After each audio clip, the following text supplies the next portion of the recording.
Affrontement FARDC M23, les forces loyalistes poursuivent leur contre-offensive lancée il y a quelques jours pour récupérer les zones occupées par l'ennemi au nord Kivu.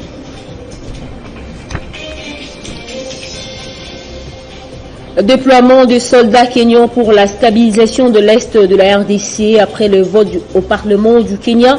À Kinshasa, on s'interroge si les questions étaient également prises en charge au niveau de l'Assemblée nationale. Tentative de réponse dans ce journal avec Alfred Maïcha, député national. Après 3 tentatives échouées depuis 2021, le ministère de l'Enseignement primaire, secondaire et technique vient de réaliser une réforme du cadre légal. Un accord de gestion des établissements publics a été signé entre Tony Mwaba et les confessions religieuses.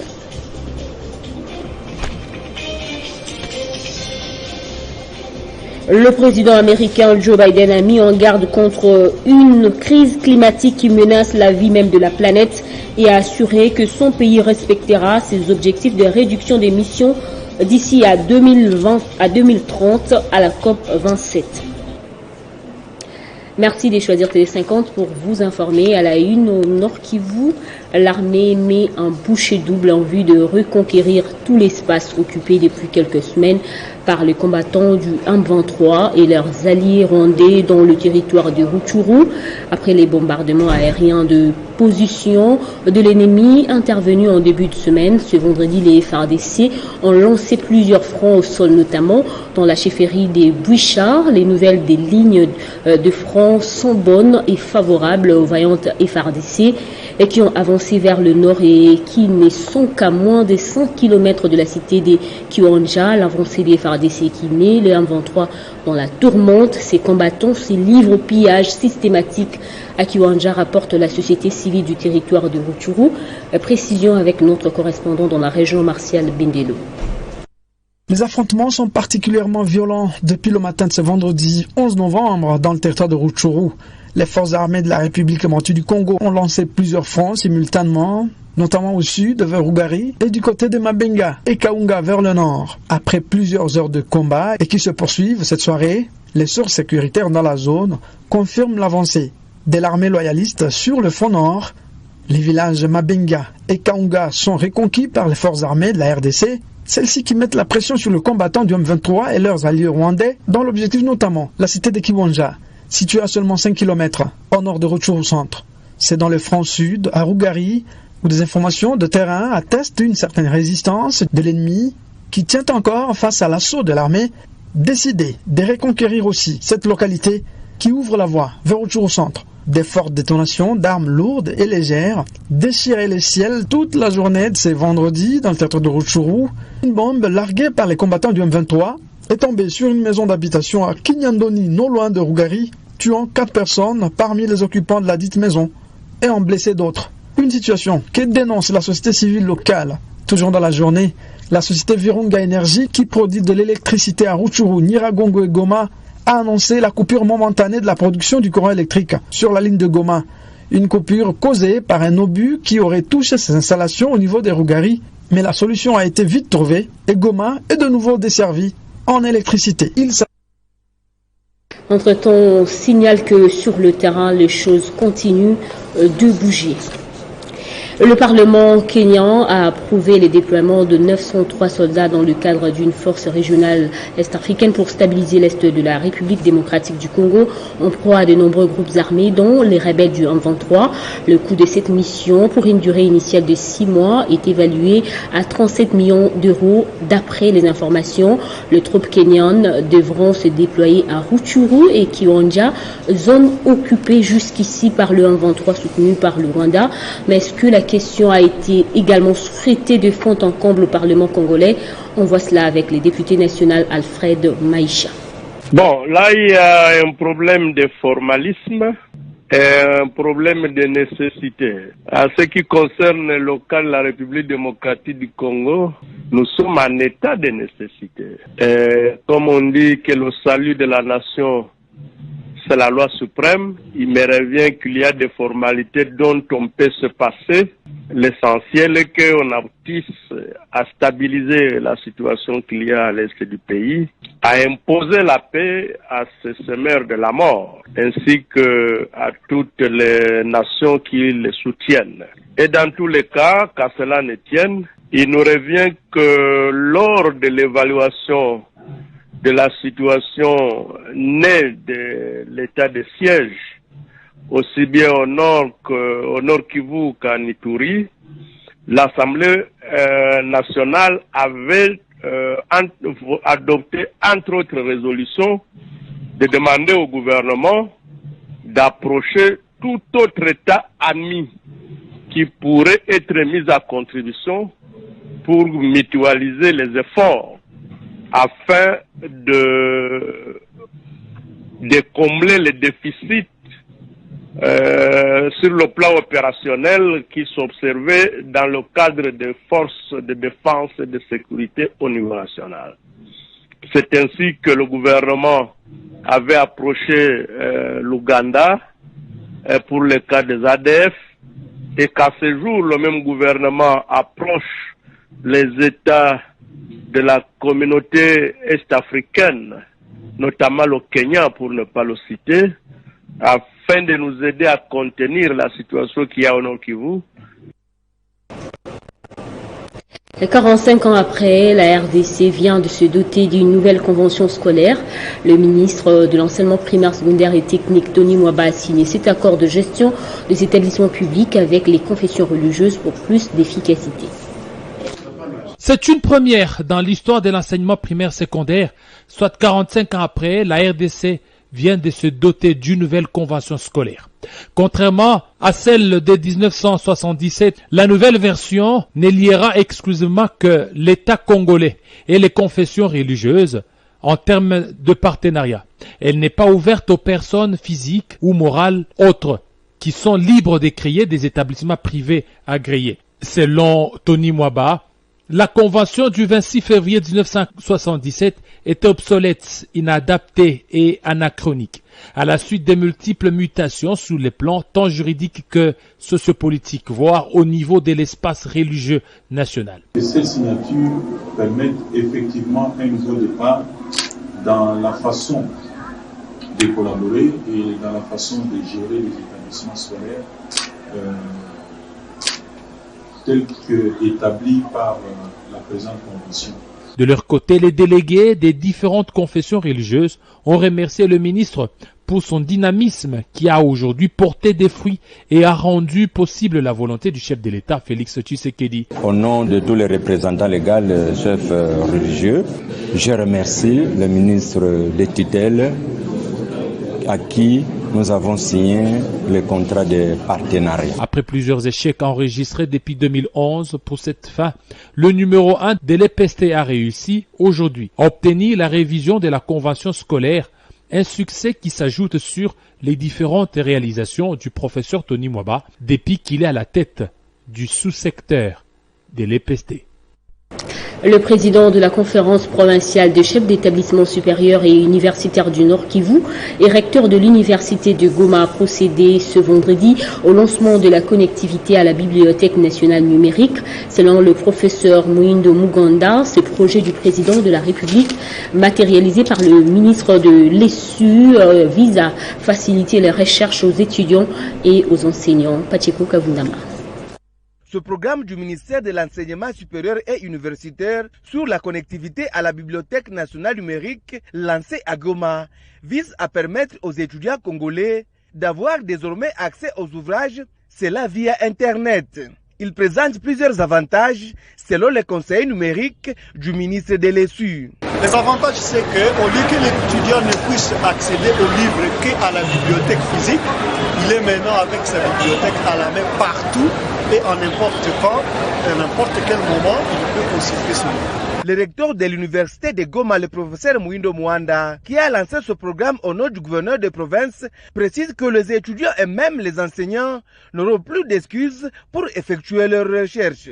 La plupart des établissements que nous avons au Nord Kivu, c'était des établissements dans lesquels, à part Certaines, évidemment, les bibliothèques n'étaient pas si riches. Maintenant, ce problème est définitivement résolu. Et donc, nous n'avons plus d'excuses. Nous n'avons plus d'excuses parce qu'un étudiant ne dira plus « je n'ai pas de livres pour faire mes recherches ». Parce que l'enseignant ne dira plus « je n'ai pas de livres pour confectionner mon cours ». C'est grâce au partenariat ministère de l'ESU et la maison de communication RTL que ce programme est rendu possible. À l'occasion de cette cérémonie, une carte SIM Academia a été remise symboliquement aux étudiants venus de différents établissements supérieurs et universitaires pour avoir accès à cette connectivité gratuitement.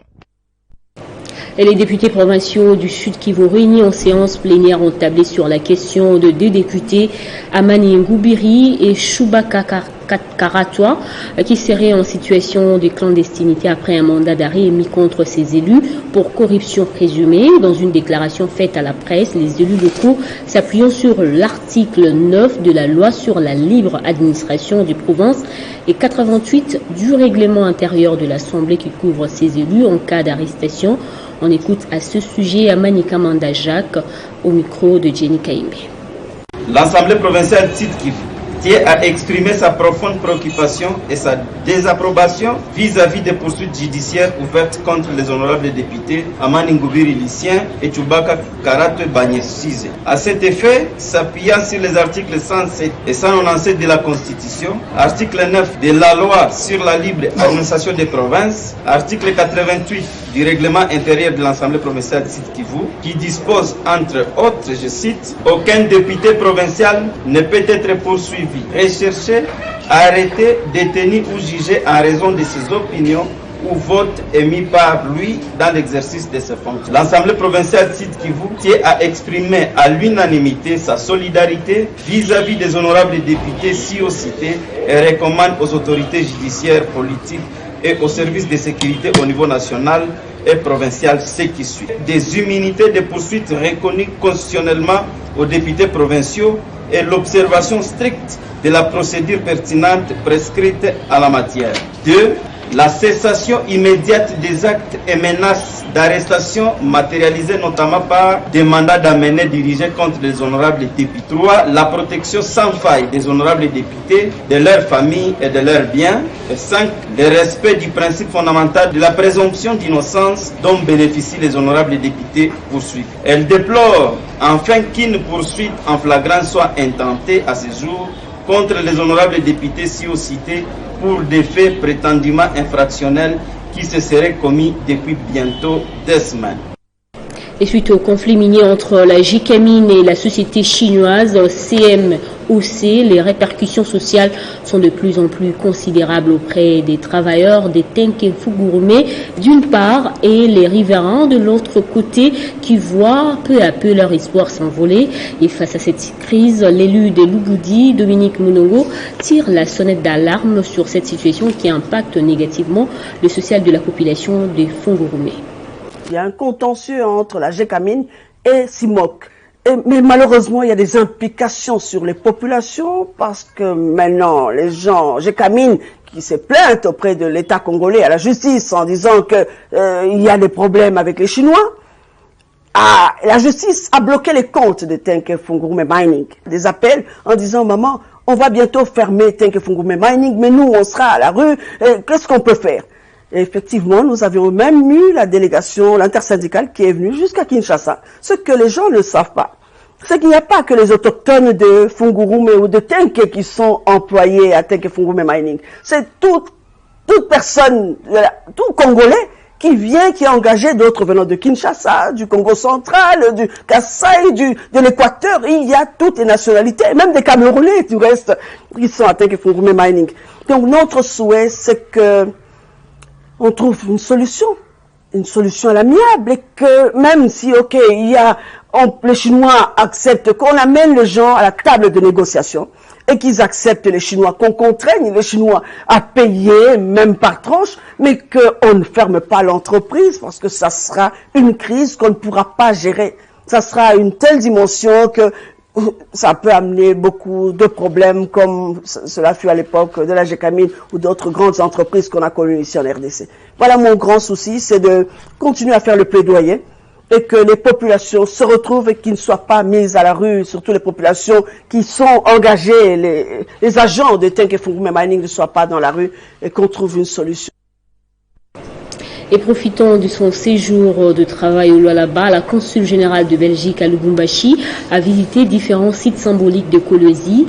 Accompagnée de quelques membres de l'exécutif provincial, Van Hild était sur le chantier de la nouvelle aérogare de la ville et de l'Assemblée provinciale. Elle a salué les efforts du gouvernement Masuka pour la modernisation des infrastructures. Profitant de son séjour de travail dans la province du Lualaba, la consul belge de Lubumbashi s'est donné le temps de visiter différents sites symboliques de Kolwezi. Accompagné du ministre provincial de Mines, Hildevan a commencé par la carrière de CDM au quartier Kassoulou dans la commune Manika. Elle a pris soin d'échanger avec les représentants des exploitants miniers artisanaux. La diplomate belge et Jacques Kaoumba, ministre provincial de Mines, ont ensuite rejoint l'équipe de Deouda Kapenda, ministre provincial de l'Intérieur, faisant l'intérim de la gouverneure Marie-Thérèse Masuka Saini en mission en dehors du pays et d'autres membres du gouvernement provincial sur le chantier de la nouvelle aérogare. Elle était aussi sur les chantiers de la nouvelle salle de plénière et du nouveau bâtiment administratif de l'Assemblée provinciale du Lualaba au quartier Golfe. Au terme de cette tournée, la consul a salué le travail abattu par le gouvernement Masuka qui ne présente aucune faille dans la mise en œuvre de la politique du président Tshisekedi. Je suis en effet fort impressionné par la grandeur et là je veux dire la grandeur en infrastructure, travaux d'infrastructure qu'on a fait et aussi le nombre de populations parce que ma dernière visite à Kolwezi c'était en mars 2019. Elle a invité les autres provinces à emboîter le pas du leadership féminin exceptionnel que fait montre Marie-Thérèse Masuka Saini. L'aéroport est magnifique en effet. C'est actuellement encore un chantier mais qui avance assez vite et comparant, je connais ici seulement les aéroports de Lubumbashi et de Chili. C'est sur une note de satisfaction que la consul générale de Belgique à Lubumbashi a clôturé sa ronde. Et dans le social, les bishops présidents de l'église de Jésus-Christ de Saint de dernier jour ont ce jour à Kinshasa effectué une visite d'inspection dans les différents établissements scolaires réhabilités par son église. Accompagné de ses collaborateurs en charge de projets humanitaires en Afrique, ce dernier a voulu palper du doigt les réalisations de l'église dans le secteur de l'éducation. Vous vous souviendrez que le lycée Matongé a été rénové et équipé par l'église de Jésus-Christ des Saints des derniers jours grâce au plaidoyer que la fondation Harriet Ouamou avait mené. Le chargé des projets humanitaires mondiaux, le bishop président de cette église, Gérald Causé, est venu fraîchement des États-Unis à Utah, siège social de l'église de Jésus-Christ des Saints des derniers jours, a voulu palper du doigt les réalisations que son église a faites dans les secteurs de l'éducation qui figure parmi leurs priorités. Ému de voir cette réalisation et l'amitié que tisse la fondation Harriet Ouamou et l'église des Saints des derniers jours, Gérald Causé s'est exprimé. Les fonds qui ont été donnés par l'église de Jésus-Christ des Saints des derniers jours ont été utilisés de façon efficace. J'étais impressionné par la qualité des élèves. On a participé à des cours de français, on est allé à un cours de couture.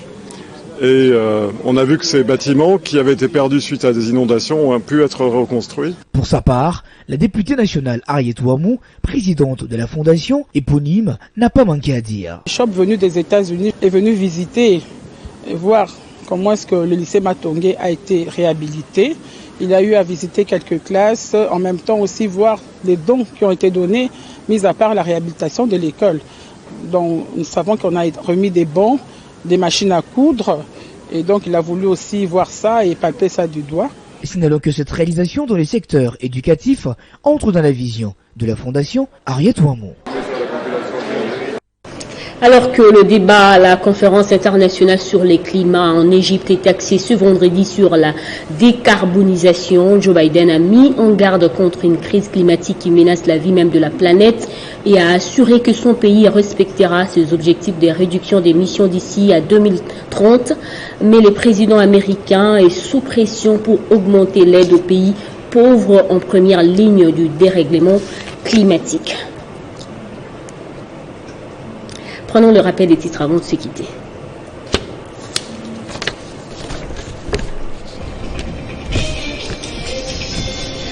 Affrontement FARDC en 23, les forces loyalistes poursuivent leur contre-offensive lancée il y a quelques jours pour récupérer les zones occupées par l'ennemi au Nord Kivu.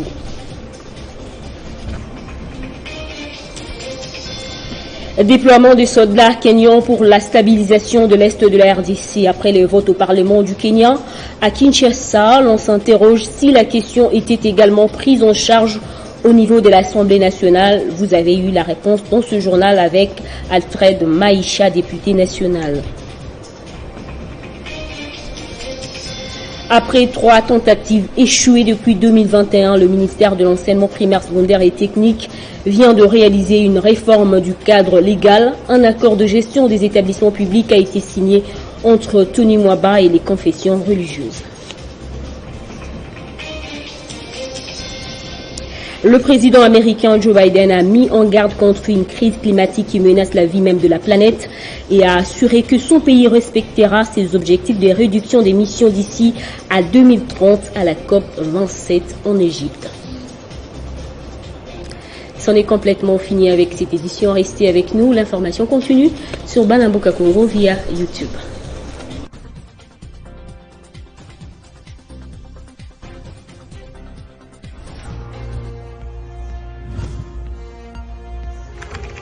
L'actualité reste incrutinée.